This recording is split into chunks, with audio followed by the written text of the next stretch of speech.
கல்லெல்லாம் மாணிக்க கல்லாகுமாம், கலையெல்லாம் கண்கள் சொல்லும் கலையாகுமாம், சொல்லெல்லாம் தூய தமிழ் சொல்லாகுமாம், சுவையெல்லாம் இதழ் சிந்தும் சுவையாகுமாம். கம்பன் கண்ட சீதை உந்தன் தாயல்லவா, காளிதாசன் சகுந்தலை உன் சேயல்லவா, அம்பிகாவதி அனைத்த அமராவதி மங்கை அமராவதி, சென்ற பின்பு பாவலர்க்கு நீ ஏகதி என்றும் நீ ஏகதி. கல்லெல்லாம் மாணிக்க கல்லாகுமாம், கலையெல்லாம் கண்கள் சொல்லும் கலையாகுமா. அனைவருக்கும் உயராய்வு மற்றும் வேல் அலைவரிசையின் அன்பு வணக்கம். ஆயக்கலைகள் 64 ஏய உணர்விக்கும் என்னம்மை தூய உருபலிங்கு போல்வாள் என் உள்ளத்தின் உள்ளே இருப்பல் இங்கு வாராது இடர்.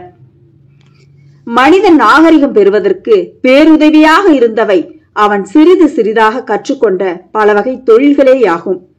மனிதனுடைய வாழ்விற்கு பயன்படுகிற எல்லா தொழில்களையும் கலைகள் என்றே கூறப்படுகிறது. இன்றைய நம்முடைய வெள்ளியரங்கம் பழந்தமிழர் கலைகள் அரங்கம். இவ்வரங்கத்திலே திருச்சி கவின் கலைக்குழு இயக்குனர் மற்றும் செயலர் கலைமாமணி மு. இளங்கோவன் அவர்கள் கலைகள் மீட்டூர்வாக்கம் அன்று முதல் இன்று வரை என்ற தலைப்பில் நம்மிடையே உரையாற்றுகிறார். அவருக்கு நம் அலைவரிசையின் சார்பாக வணக்கத்தையும் நன்றியையும் உரித்தாக்குவோம். ஆன்றோர்கள், சான்றோர்கள், பயனர்கள், மாணவர்கள் அனைவருக்கும் மகிழ்வான வணக்கம். வாருங்கள் உலகத்தமிழ் மாணவர்களே, பழந்தமிழர் கலைகளை அறியுங்கள், கலைகளை பயிலுங்கள், உலகலாம் கொண்டு செல்லுங்கள். மாற்றம் என்பதே மாறாதது. நாம் அனைவரும் தமிழால் இணைவோம்.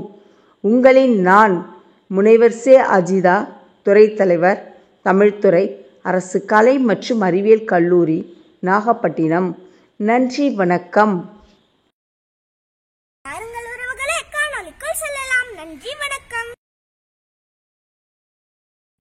அனைவருக்கும் வணக்கம்.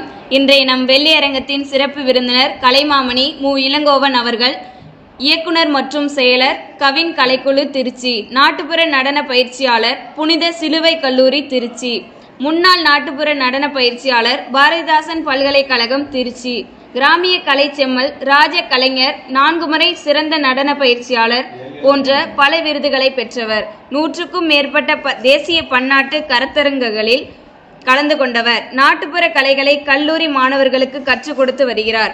பல அயல் நாடுகளுக்கு சென்று கிராமிய கலைகளை பரப்பி வருகிறார். அவர் நம்மிடையே பழந்தமிழர் கலைகள் என்ற தலைப்பில் உரையாற்றுகிறார். வாருங்கள் காணொலிக்குள் செல்வோம். அனைவருக்கும் வணக்கம். கனியிடை ஏறிய சுளையும் முற்ற கழையிடை ஏறிய சாரும், பனிமல ஏறிய தேனும் காற்றும் பாகிடை ஏறிய சாரும், நனிபசு பொழியும் பாலும் தென்னை நல்கிய குளிரில நேரும், இனியன என்பேன் தமிழை இன்னுயிர் என்பேன் கண்டீர் என்ற பாரதிதாசன் வணங்கிய தமிழ்தாய்க்கு முதல் வணக்கத்தை தெரிவித்துக் கொள்கிறேன். சென்றிடுவீர் 8 திக்கும் கலைச்செல்வங்கள் யாவும் குணந்திங்கு சேர்ப்பீர் என்று பாரதி வணங்கிய கலைத்தாய்க்கு என் முதல் வணக்கங்களை தெரிவித்துக் கொண்டு அனைவருக்கும் என் வணக்கங்களை சமர்ப்பிக்கிறேன். உயராய்வு மற்றும் வேல் அலைவரிசையின் அன்பான நேயர்களுக்கும், வேல் அறக்கட்டளையின் முனைவர் சே. சுஜிதா அவர்களுக்கும் என்னுடைய சிறந்தாழ்ந்த வணக்கங்களை தெரிவித்துக் கொள்கிறேன். தமிழ் அறிஞர் பெருமக்களே, கலை வல்லுநர்களே, கலை ஆளுமைகளே, கலை ஆர்வலர்களே மற்றும் என் இனிய மாணவ மாணவிகளே, உங்கள் அனைவருக்கும் என் பணிவான வணக்கங்கள்.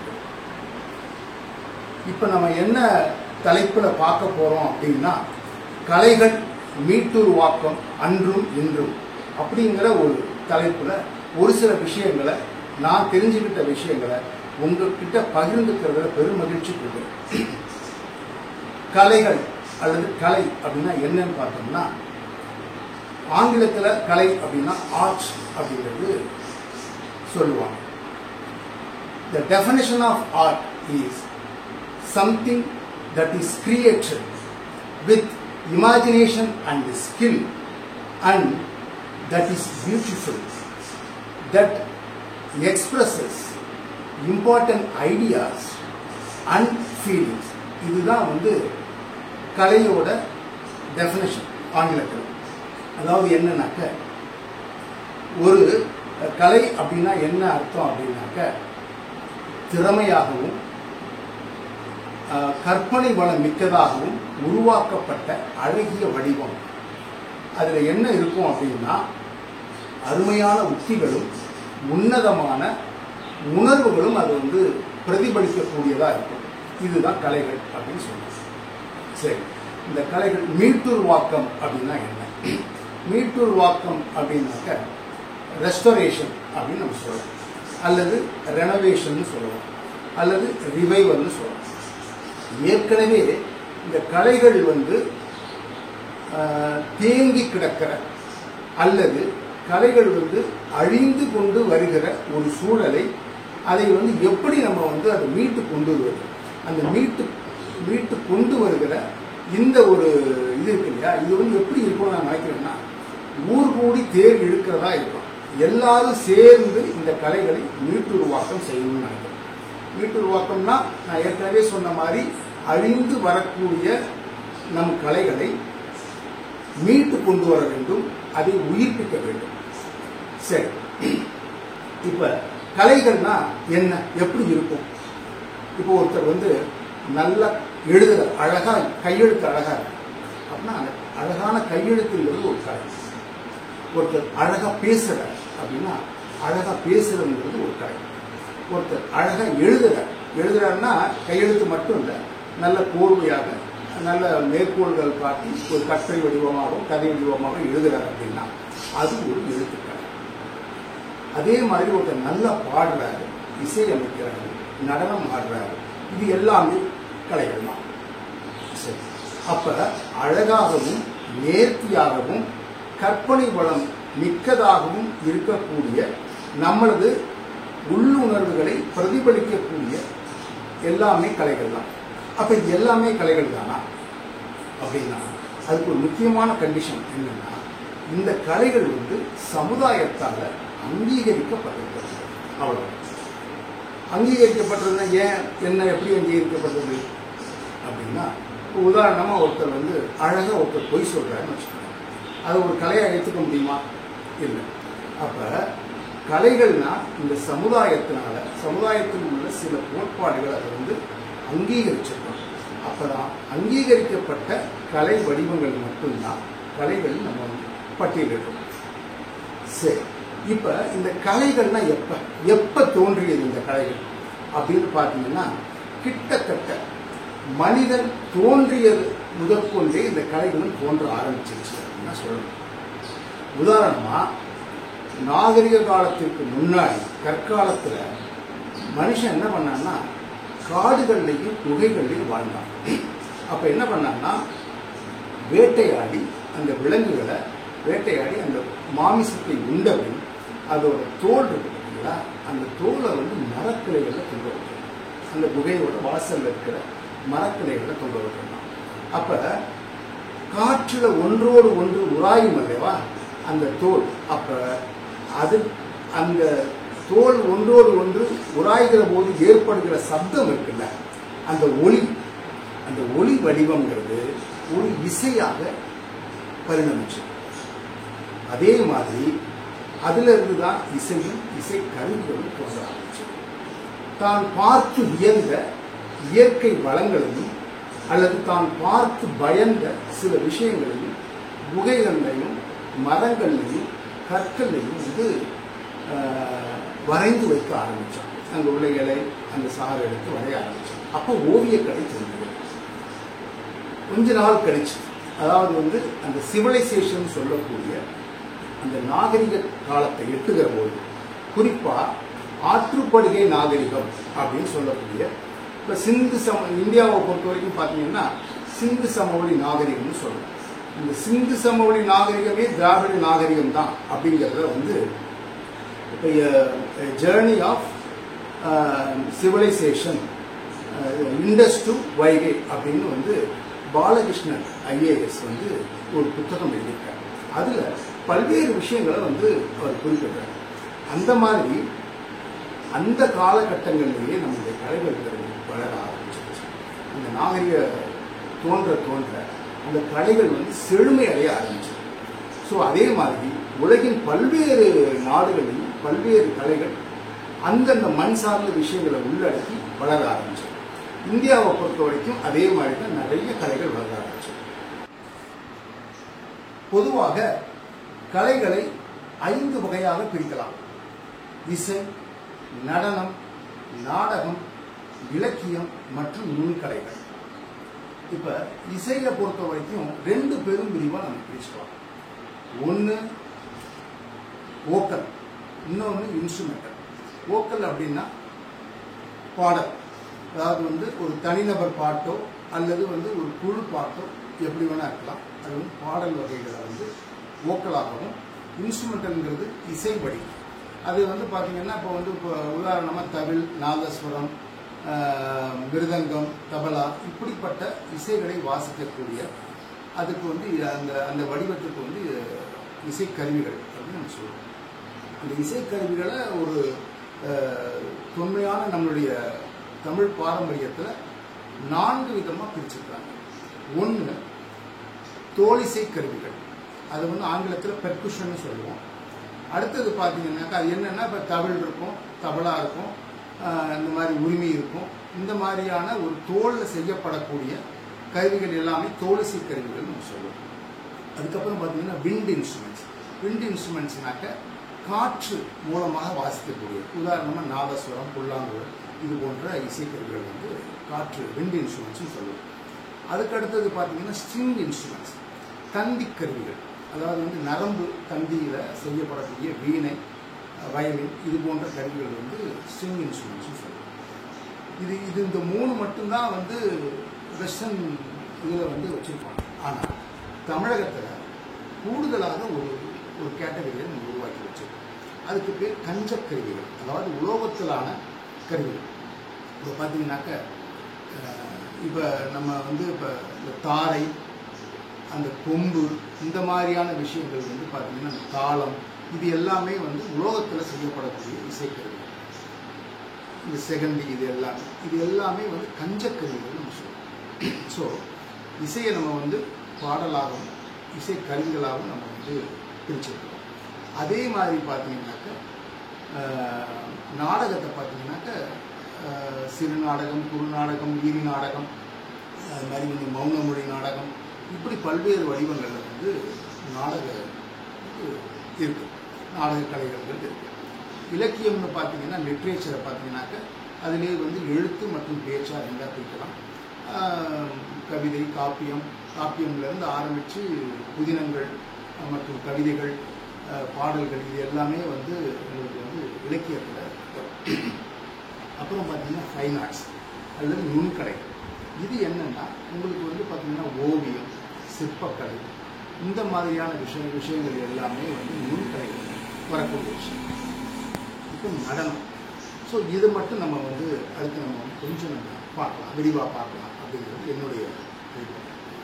அப்போ நடனத்தை வந்து பார்த்தீங்கன்னா 3 பெரும் பிரிவுகளாக பிரிக்கிறோம். ஒன்று கிளாசிக்கல், செவ்வியல் நடன வகை. 2வது வந்து ஃபோக்குனாக்க நாட்டுப்புற நடன வகை. 3வது வந்து ட்ரைபல்னாக்க பழங்குடியின் நடன வகை. இப்போ செவ்வியல் அந்த நடன வகைகள்ங்கிறது பார்த்தீங்கன்னா இதோட இந்தியாவை பொறுத்த வரைக்கும் ஒரு அப்பலேட் அத்தாரிட்டி, அதாவது இது அங்கீகரிக்கக்கூடிய ஒரு அத்தாரிட்டி யாருன்னா சங்கீத் நாடக் அகாடமி டெல்லியில் இருக்கு. அவங்க தான் வந்து என்னென்ன எல்லா ஆர்ட் ஃபார்ம்ஸையுமே வந்து அவங்க வந்து அங்கீகரிப்பாங்க, இந்த பட்டியலை அங்கீகரிக்கக்கூடிய. அதில் இந்த செவ்வியல் கலைகளை 8 கலைகளை வந்து அங்கீகரிச்சிருக்காங்க. 8 கலைகள் என்ன அப்படின்னா தமிழகத்தின் பரதநாட்டியம், ஆந்திராவின் குச்சிப்புடி, கேரளாவின் கதகளி மற்றும் மோகினி ஆட்டம். ஸோ இந்த 8ல் 50% வந்து தென்னிந்தியாவிலேயே வந்து கலைகள். அடுத்து நார்த் ஸ்டேட்ஸில் இருக்கக்கூடிய வட இந்திய மாநிலங்களில் இருக்கக்கூடிய கதக், உத்தரப்பிரதேசம் மற்றும் ராஜஸ்தான், அந்த வட மாநிலங்களில் இருக்கக்கூடிய கதக், அது ஒரு வகை செவ்வியல். அப்புறம் அஸ்ஸாமில் இருக்கக்கூடிய இது சாட்ரியா அப்படிங்கிற ஒரு நடனமுறை. அதுக்கப்புறம் மணிப்பூரில் மணிப்புரி, அதுக்கப்புறம் ஒரிசாவில் ஒடிசி. இந்த 8 வகையான செவ்வியல் கலைகளை சங்கீத் நாடக் அகாடமி வந்து அங்கீகரிக்கப்பட்டதை வச்சுக்கிறாங்க. இதில் இன்னும் 2 கூடுதலாக இணைக்கணும் அப்படின்னு கலை வல்லுநர்களும் கலை ஆர்வலர்களும் முயற்சி பண்ணிட்டு இருக்கிறாங்க. அது இன்னும் அங்கீகரிக்கப்படாமல் இருக்கிறது. அது 2 என்னன்னா, கர்நாடகாவில் உள்ள யக்ஷகானம் அப்படிங்கிற அது வந்து ஒரு தியேட்ரிக்கல் டான்ஸ், அதாவது வந்து ஒரு நாட்டிய நாடகம் அந்த வடிவத்தை சேர்ந்தது. அதே மாதிரி தமிழகத்தில் தஞ்சாவூருக்கு பக்கத்தில் உள்ள மேலட்டூர் கிராமத்தில் உள்ள பாகவத மேளா அப்படிங்கிற ஒரு கலையும் அவங்க வந்து அந்த பட்டியலில் என்ன இணைக்கப்படாது.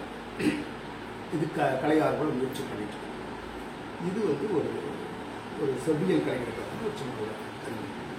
அதுக்கப்புறம் பார்த்தீங்கன்னா இது ஃபோக்குங்கிறது நாட்டுப்புற நடனம். பார்த்தீங்கன்னா இந்திய அளவில் ஒவ்வொரு மாநிலத்துக்கும் தனித்துவமான நிறைய மண் சார்ந்த கலைகள் நிறைய, மொத்தம் 541 கலைகளை வந்து பட்டியலிட்டிருக்காங்க, அங்கீகரிச்சிருக்காங்க.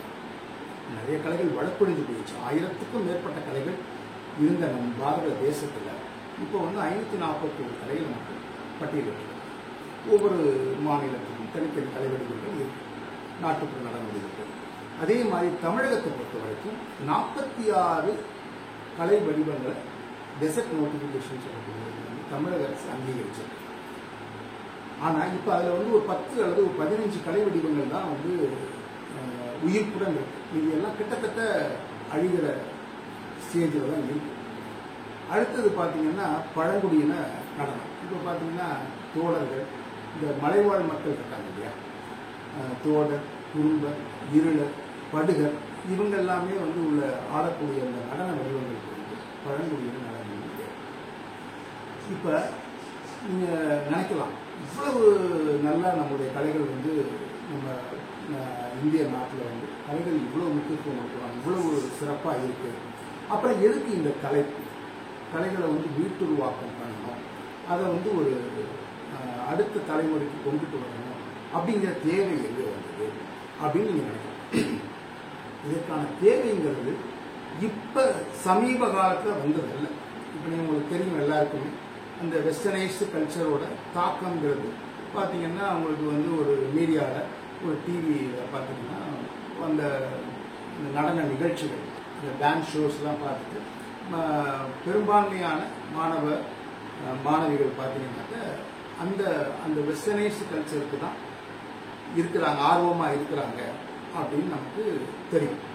அப்போ இந்த வீட்டுருவாக்கங்கிற எண்ணம் இப்போ சமீபத்தில் தான் வந்ததா அப்படின்னா இல்லை. இது எப்போ வந்ததுன்னா 1940களிலேயே இது வந்து வந்துருச்சு. இது இன்னும் சொல்ல போனால் இந்த கலை வடிவங்கள் எப்போ இது வந்து சிதைய ஆரம்பிச்சது அல்லது அதை வந்து மீட்டுருவாக்கம் பண்ணணுங்கிற எண்ணம் எப்போ கலை வல்லுநர்கள்ட்டையும் கலை ஆர்வலர்கள்ட்டையும் தோன்றுது அப்படின்னாக்க இரண்டாம் உலகப் போருக்கு அப்புறம் பார்த்தீங்கன்னாக்க இண்டஸ்ட்ரியலைசேஷன், அப்புறம் வந்து பார்த்தீங்கன்னாக்கா வந்து அர்பனைசேஷன், அதாவது வந்து தொழில் புரட்சி மற்றும் நகரமயமாக்குதல், இப்படி பல்வேறு நடவடிக்கைகள் உலகம் பூராவும் நடந்துகிட்டே இருந்தது. அப்போ மக்கள் என்ன பண்ணாங்கன்னா கிராமங்கள்ல இருந்து நகர்ப்புறங்களை நோக்கி குவிய தொடங்கினாங்க. அப்போ அவங்களுடைய கலாச்சாரம் எல்லாமே வந்து மாறத் தொடங்கி மக்களுடைய ரசனை மாறத் தொடங்கி ஒரு 21 காரணங்களை வந்து பட்டியலில் இருக்கிறாங்க. இந்த மாற்றங்களுக்கு அல்லது மக்களுக்கு வந்து இதுக்கான ஆர்வம் குறைந்தது. அப்பதான் அவங்க யோசிச்சாங்க, உலகம் பூராவும் இந்த கலைகளை இப்படியே விட்டால் முழுக்க அழிஞ்சு போயிடும், அதனால அதை வந்து நம்ம வந்து பாதுகாக்கணும் அப்படின்னு நம்ம வந்து உலகளாவிய ஒரு நடவடிக்கைகளை எடுக்கணும்னு நினைச்சாங்க. ஸோ அதோட பயனாக அதோட இதுதான் வந்து யுனெஸ்கோ அப்படிங்கிறது முதல்ல எடுத்தாங்க. யுனெஸ்கோங்கிறது எல்லாருக்கும் தெரியும், United Nations educational scientific cultural organisation. இப்போ இந்த யுனெஸ்கோ வந்து 1945 செப்டம்பர் மாதம் 11ஆம் தேதி வந்து ஒரு இதுக்கு வந்து உருவாக்கப்பட்டது. இதோட முக்கிய நோக்கம் என்ன அப்படின்னு பார்த்தீங்கன்னாக்க, கல்வி எல்லாத்துக்கும் கிடைக்கும்.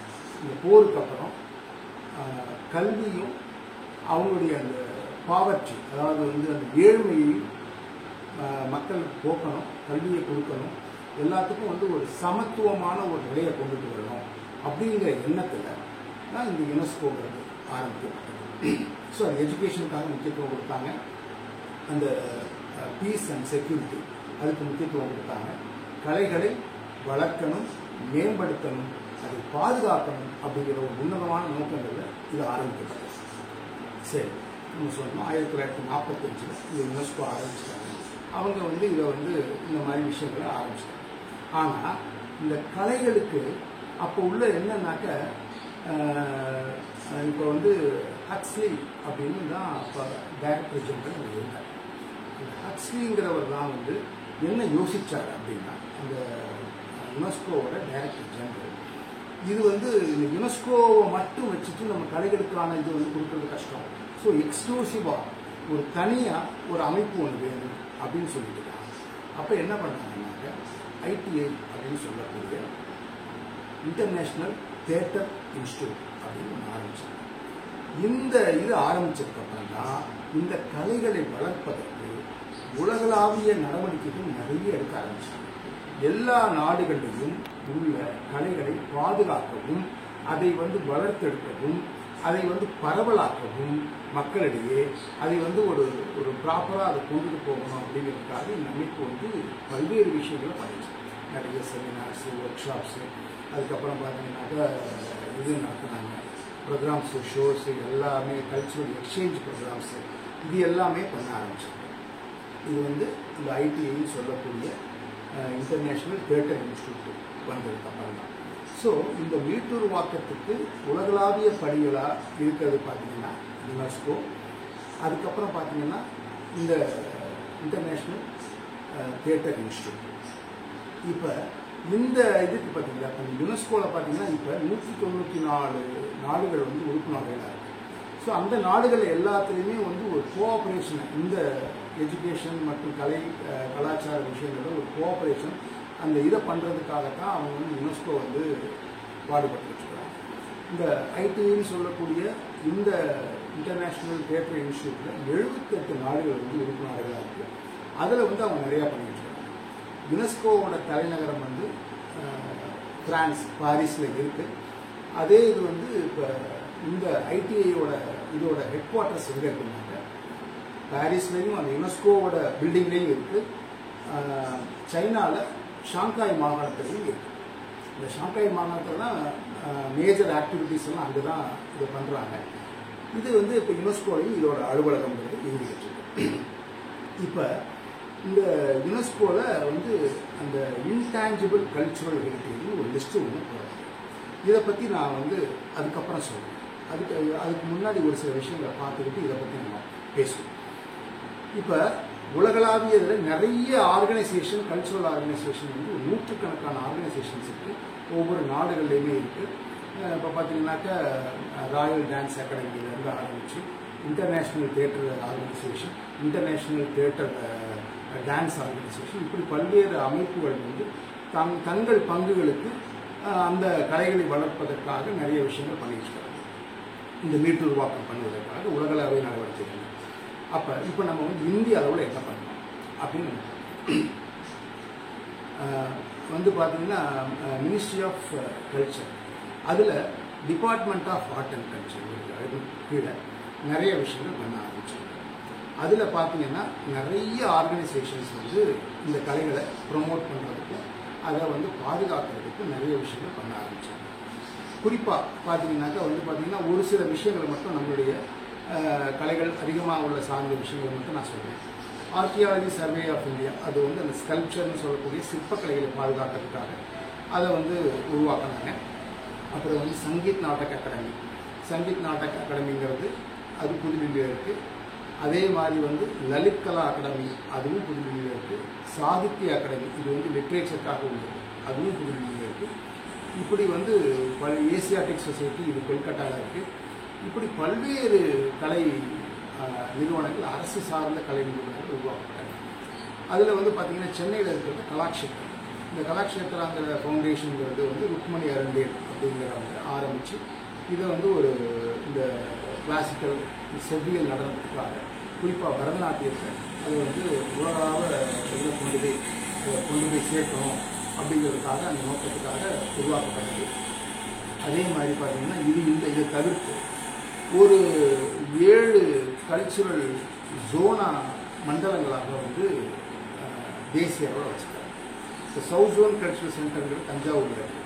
அதே மாதிரி வந்து வெஸ்ட் ஜோன் கல்ச்சுரல் சென்டர் உதய்பூரில் இருக்குது. நார்த் ஜோன் கல்ச்சுரல் சென்டருங்கிறது பஞ்சாபில் பாட்டியாராவில் இருக்குது. அதே மாதிரி ஈஸ்ட் ஜோன் கல்ச்சுரல் சென்டருங்கிறது நாகாலாந்தில் இருக்குது. அதே மாதிரி south central cultural centre, south central zone cultural சென்டருங்கிறது வந்து நாக்பூரில் இருக்குது. நார்த் சென்ட்ரல் கல்ச்சுரல் ஜோனுங்கிறது வந்து கல்ச்சுரல் சென்டருங்கிறது வந்து இதில் அலகாபாத்தில். இப்படி 7 விதமான கல்ச்சுரல் சென்டர்ஸ் நாடு முழுவதும் இந்த கலைகளை வந்து கலை திருவிழாக்கள் நடத்தி கலைஞர்களுக்கு ஒரு ஊக்குவிச்சு அவங்க இந்த கலைகளை மீட்டெடுத்து கொண்டு வருவதற்கான நிறைய விஷயங்கள் வந்து பண்ணிட்டு இருக்காங்க. தேசிய அளவில் நேஷ்னல் ஃபோக் ஃபெஸ்டிவல்ஸ் நடக்கும், நேஷ்னல் டான்ஸ் ஃபெஸ்டிவல்ஸ் நடக்கும், national seminar on folk arts இருக்கும். இப்படி பல்வேறு விஷயங்களை வந்து அவங்க வந்து பண்ணிட்டு இருக்காங்க.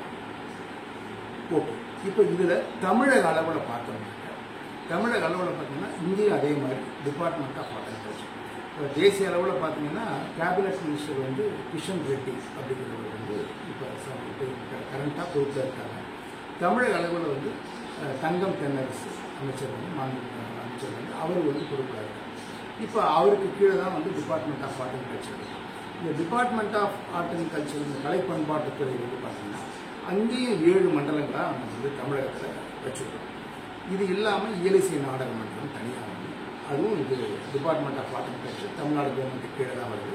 இந்த 7 மண்டலங்கள் என்ன அப்படின்னு பார்த்தீங்கன்னா சென்னை, காஞ்சிபுரம், கோயம்புத்தூர், சேலம், திருச்சி, மதுரை, திருநெல்வேலி, இப்படி 7 மண்டலங்களாக அந்தந்த அந்த மாநிலத்தில் உள்ள பல்வேறு மாவட்டங்களை இணைக்கக்கூடிய பாலமாகவும் அங்கே உள்ள கலைஞர்களுக்கு ஒரு வாழ்வாதாரத்தை ஏற்படுத்தி கொடுக்கவும் அந்த கலைகளை மீட்டுருவாக்கம் செய்து கொண்டு வருவதற்கும் வந்து அவங்க வந்து ரொம்ப முயற்சி பண்ணிட்டு இருக்காங்க. இது எல்லாமே அரசு சார்ந்த விஷயங்கள். சரி, இப்போ நான் வந்து இப்போ நம்ம ஏற்கனவே சொன்னேன் இல்லையா, இந்த இன்டான்ஜிபிள் கல்ச்சுரல் ஹெரிட்டேஜ் ஒரு லிஸ்ட்டு ஒன்று வந்து யுனெஸ்கோவில் வந்து பண்ணி அதை தான் வந்து மேஜராக உலகம் பூரா பண்ணிட்டு இருக்காங்க. அதே பேட்டர்ன் தான் ஒவ்வொரு நாடுகளும் அந்த இன்டான்ஜிபிள் கல்ச்சுரல் ஹெரிட்டேஜை வச்சுருக்காங்க. சரி, இந்த இன்டான்ஜிபிள் கல்ச்சுரல் ஹெரிட்டேஜ்னா என்ன? இந்த கல்ச்சுரல் ஹெரிட்டேஜ்னா உங்களுக்கு தெரியும். இப்போ நம்மளுடைய மண் சார்ந்த கலைகளை, ஒரு மரபு சார்ந்த கலைகளை, நம்மளுடைய மண்ணின் பொக்கிஷமாக நினைக்கக்கூடிய அந்த கலைகளை வந்து என்ன பண்ணுறாங்க அப்படின்னா ஒரு பட்டியல் இருக்குது. அதாவது வந்து அது அழிந்து போகாமல் இருக்கிறதுக்கு அதுக்கு சிறப்பு கவனம் செலுத்துவதற்காக அதுக்கு வந்து சிறப்பு ஃபண்ட் அலோகேட் பண்ணி அதுக்கான சில விஷயங்களை வந்து அதை எப்படி அதை வந்து அந்த கலைகளை வந்து அழியாமல் தடுக்கிறது, அதை எப்படி பாதுகாக்கிறது அப்படிங்கிறதுக்கு ஸ்பெஷல் பட்ஜெட் வந்து யுனெஸ்கோவில் கொடுக்குறாங்க. அது நிறைய விஷயங்கள் உலகம் ஃபுல்லாக பண்ணிட்டு இருக்காங்க. இந்தியாவை பொறுத்த வரைக்கும் மொத்தம் 38 கலைகளை வந்து அவங்க வந்து பட்டியலிட்டுக்கிறாங்க கல்ச்சுரல் ஹெரிட்டேஜ் லெவல். இந்த கல்ச்சுரல் ஹெரிட்டேஜை 2 விதமாக பிரிக்கலாம். அதை வந்து ஒன்று டேஞ்சிபிள் கல்ச்சுரல் ஹெரிட்டேஜ், இன்னொன்று இன்டேஞ்சிபிள் கல்ச்சுரல் ஹெரிட்டேஜ்.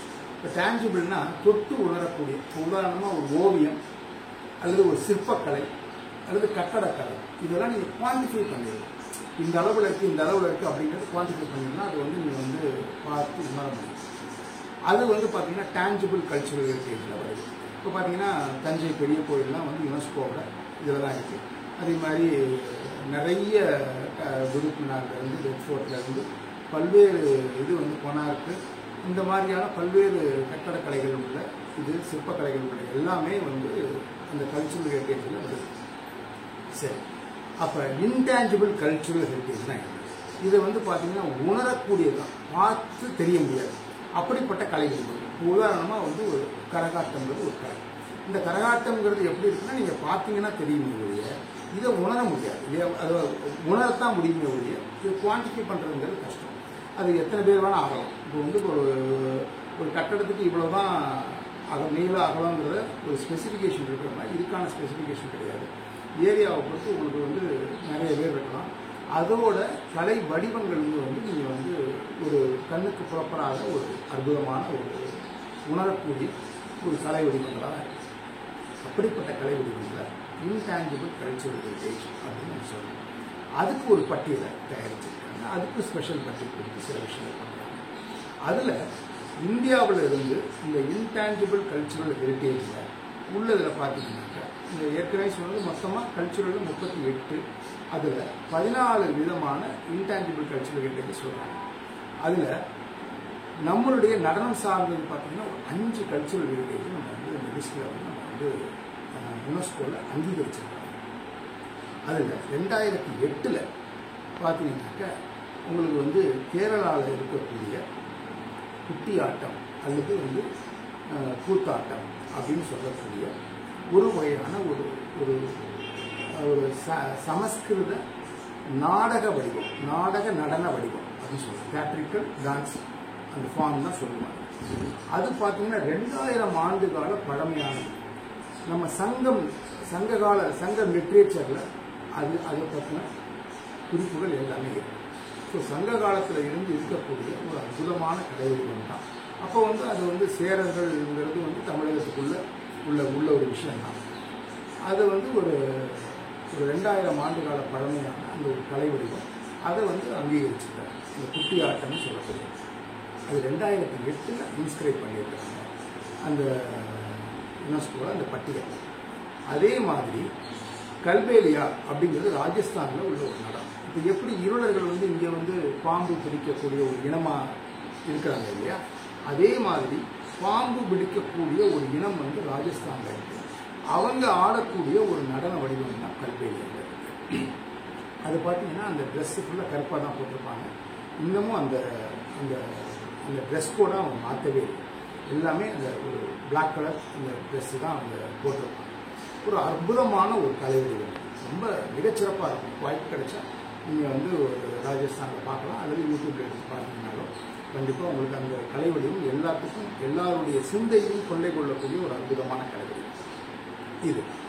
2010 சாகு அப்படிங்கிற ஒரு ஈஸ்டர்ன் ஸ்டேட்ஸில் உள்ள ஒரு கலை வடிவத்தை கொண்டு வந்தாங்க. அது என்னன்னா சாகுங்கிறது அது வந்து இந்த புராண அந்த மகாபாரத ராமாயண கதைகளை தான் வந்து இதாக சொல்லுவாங்க. அது ரொம்ப அற்புதமாக இருக்கும். அதில் வந்து அந்த புராலியா அந்த மயூர்கஞ்ச் அப்படிங்கிற அந்த ஒரு பகுதியில் இருந்து ஆடக்கூடிய 2 விதமான ஆட்ட வடிவங்கள் இருக்கு அந்த சாகுடைய. அதையும் வந்து 2010 நினைச்சிருக்காங்க. அது இல்லாமல் பார்த்தீங்கன்னாக்க இதே கேரளாவில் வந்து முடியெட்டு அப்படின்னு ஒரு கலை வடிவத்தை அடிச்சிருக்காங்க. அது வந்து ஒரு நாட்டுப்புற நடன வடிவம் தான். அது எப்படி இருக்கும்னா காளி தேவிக்கும் தாரிகா அப்படிங்கிற ஒரு அசுரன், அதாவது நம்ம தாரகாசுரன் நம்ம சொல்கிறோம் தமிழ், அந்த அசுரனுக்கும் நடக்கக்கூடிய போரை பற்றிய ஒரு ஒரு நடன வடிவம் தான் வந்து அந்த முடியேற்றுங்கிறது. அது என்ன பண்ணுவாங்கன்னா அந்த பகவதிக்கா அப்படின்னு சொல்லுவாங்க. அந்த பகவதி அம்மன் கோயிலில் இது நடக்கும். இந்த நடக்கிற போது பார்த்தீங்கன்னா எல்லாம் வேதம் இருந்து அதில் பெரிய அந்த காளியை வந்து அந்த படமாக வரைஞ்சி இந்த ரங்கோலி மாதிரி வரைஞ்சி வச்சுருப்பாங்க. அதிலிருந்து அதுக்கப்புறம் வந்து அந்த இதில் வந்து ஐதீகமாக அந்த இதில் வந்து பிரசன்னம் பண்ணி அந்த காளியோட உருவத்தை வந்து அந்த இதில் வந்து இணைக்கிறதா ஒரு ஐதீகம். இப்படிப்பட்ட ஒரு அருமையான கலை வந்து கேரளாவில் வந்து 2 கலைகள் வந்து அதில் வந்து இணைச்சிருக்கிறாங்க. இது என்ன ஒரு வருத்தப்படக்கூடிய விஷயம் அல்லது இதுன்னாங்க, தமிழகத்திலிருந்து ஒரு கலைகளையுமே வந்து இணைக்கப்படவில்லை. கரகம் ஆயிரக்கணக்கான ஆண்டுகளுக்கு முந்தைய ஒரு கலை தான், அது இணைக்கப்படவில்லை. இப்படி வந்து ராம்லீலான்னு ஒரு சமஸ்கிருத நாடக வடிவத்தை இணைச்சிருக்கிறாங்க. இந்த 5 வடிவங்கள் தான் நடனம் சம்பந்தமான வடிவங்கள் யுனெஸ்கோவில் அங்கீகரிக்கப்பட்ட பட்டியல். இப்போ இதில் வந்து நம்ம ஏற்கனவே விஷயங்களை பகிர்ந்துக்கிட்ட மாதிரி ஸ்பெஷல் பட்ஜெட் போட்டு இதை வந்து நம்ம வந்து புனரமைப்பதற்கு அல்லது மீட்டுருவாக்கம் செய்வதற்கான உலகளாவிய முயற்சி யுனெஸ்கோவிலிருந்து பண்ணுறாங்க. அதே மாதிரி இந்திய அளவில் இதே மாதிரி intangible cultural heritage department of art and கல்ச்சரில் ஒரு லிஸ்ட்டு ஒன்று ப்ரிப்பேர் பண்ணி அதில் போடுறாங்க.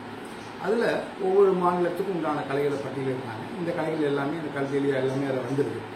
அதில் தமிழகத்தின் சார்பாக இருக்கக்கூடிய கலை வடிவங்களை பார்த்தீங்கன்னாக்கா இந்த ரங்கோலி சொல்லுவாங்க இல்லையா, இந்த கோல வடிவம் இருக்குது.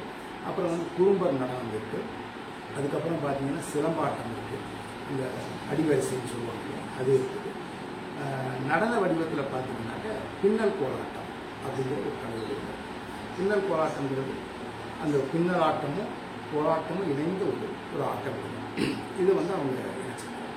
இப்படி பல்வேறு முயற்சிகளை வந்து அரசு வந்து எடுத்து இந்த கலைகளை பாதுகாப்பதற்கு அல்லது மீட்டு கொண்டு வருவதற்கு நிறைய முயற்சிகளை பண்ணிட்டு இருக்காங்க. சரி, இப்போ நமக்குள்ள ஒரு கேள்வி இருக்கு.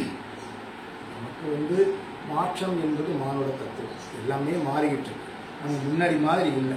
அந்த காலத்தில் வேஷ்டி கட்டிருப்போம், இப்போ பேண்ட் ஷர்ட் போட்டுக்கிறோம். இப்போ அந்த இதில் வந்து இப்போ எல்லாம் சுடிதார் இந்த மாதிரி எல்லாமே ஆடைகள்லேருந்து நம்மளுடைய உணவு பழக்கங்கள்லேருந்து எல்லாமே மாறிக்கிட்டு இருக்கு. இது எல்லாம் நமக்கு இப்போ தேவையா, இது அவசியமா அப்படின்னு இளைஞர்கள் மத்தியில் ஒரு சில பேருக்கு இழப்பு. அதுக்கு நம்ம என்ன ஒரு இது பண்ணுறோம்னாக்க, ஒரு சில விஷயங்களை நம்மளால் வந்து இந்த பொக்கிஷங்களை இழந்துட்டோம்னா திரும்ப நம்மளால் கொண்டு வர முடியாது. ஏன்னா இப்போ இந்த வெஸ்டர்னைஸ்டு கல்ச்சர் இருக்கிற வரைக்கும் இந்த மாதிரியான ஒரு டான்ஸு ஒரு இது எல்லாமே வந்து ஒரு குறிப்பிட்ட நாளுக்கு அப்புறம் இது சலிப்பு தட்டி இருக்காது. திரும்ப நம்ம பழமையை தேடி வர்ற மாதிரி. அப்போ நம்ம இது பாதுகாக்கப்படலை அப்படின்னா இந்த விஷயம் வந்து ஒரு சைக்கிள் தான். அப்போ இது பாதுகாக்கப்படலைன்னா இது வந்து நம்மளுடைய உரிமை மட்டுமல்ல, அடுத்த தலைமுறைக்கான உரிமை. அதை அவர்கள்ட்ட நம்ம வந்து சரியான முறையில் கொண்டு போய் சேர்க்க வேண்டியது நம்முடைய கடமைன்னு நான் நினைக்கிறேன். இப்போ உள்ள கலை வல்லுநர்களுக்கும் கலை ஆளுநர்களுக்கும் உள்ள முக்கியமான கடமை என்ன அப்படின்னு அடுத்த தலைமுறைக்கு, அதாவது மாணவ மாணவிகளுக்கு இதை வந்து கொண்டுட்டு போய் சேர்க்கணும். அப்போ குழந்தைகள்கிட்ட இதை வந்து அதுக்காக தான் பார்த்தீங்கன்னா நிறைய வந்து இப்போ சென்ட்ரல் கவர்மெண்ட் லெவலில் பார்த்தீங்கன்னா கலா உற்சவங்கிற இது வந்து ஸ்கூல் லெவலில், காலேஜ் லெவலில் வந்து ஸ்கூல் லெவலில் காம்படிஷன் வைக்கிறாங்க. அதே மாதிரி பள்ளிக்கல்வித்துறையிலையும் நிறைய கலைப்போட்டிகள், கலைத்திருநாட்கள் நடத்துகிறாங்க. இது இல்லாமல் டிபார்ட்மெண்ட் ஆஃப் ஆர்ட் அண்ட் கல்ச்சரில் கலைப்பண்பாட்டுத்துறையிலேயே வந்து பார்த்திங்கன்னா மாவட்ட அளவில் கலைப்போட்டிகள் வைக்கிறாங்க. அப்புறம் மாநில அளவில் கொண்டு போய் கலைப்போட்டிகள் வைக்கிறாங்க. இது எல்லாமே நடந்துக்கிட்டு இருக்கு. அப்போ இந்த விஷயங்கள் இருக்கு இல்லையா, இந்த விஷயங்கள் எல்லாமே வந்து இந்த கலைகளை மீட்டுருவாக்கம் செய்வதற்கும் அதை வந்து புனரமைக்கவும் அல்லது வந்து ஒரு அந்த அழகியலை வந்து திரும்ப கொண்டுட்டு வந்து அடுத்த தலைமுறைக்கு கொண்டு போய் சேர்ப்பதற்கான அனைத்து விதமான முயற்சிகளை நம்ம எடுத்துக்கிறோம். இதில் நம்மளுடைய பங்கு இது வந்து சரி, இது கவர்மெண்ட்டோட கடமை அப்படின்னு நம்ம நினைக்காம ஒவ்வொருவரும், குறிப்பாக மாணவ மாணவிகள் வந்து இந்த விஷயங்களை கையில் எடுத்துக்கிட்டு அடுத்த கட்டத்துக்கு இதை வந்து நம்ம இந்த அடுத்த தலைமுறைக்கு இந்த கலை பொக்கிஷங்களை நம்ம கொண்டு போகணும் அப்படின்னு உங்கள் எல்லாரையும் இந்த கலைத்தாயின் சார்பாக வேண்டிக் கொண்டு இந்த இதை நீங்கள் செய்வீர்கள் என்ற நம்பிக்கையுடன் விடைபெறுகிறேன். நன்றி, வணக்கம். இந்த நிகழ்ச்சி உங்களுக்கு பிடிச்சிருந்துச்சுன்னா விரும்பவும், ரொம்ப பிடிச்சிருந்துச்சுன்னா பகிரும், ரொம்ப ரொம்ப பிடிச்சிருந்துச்சுன்னா கருத்து பெட்டியில் கருத்துக்களை போடவும். நன்றி, வணக்கம்.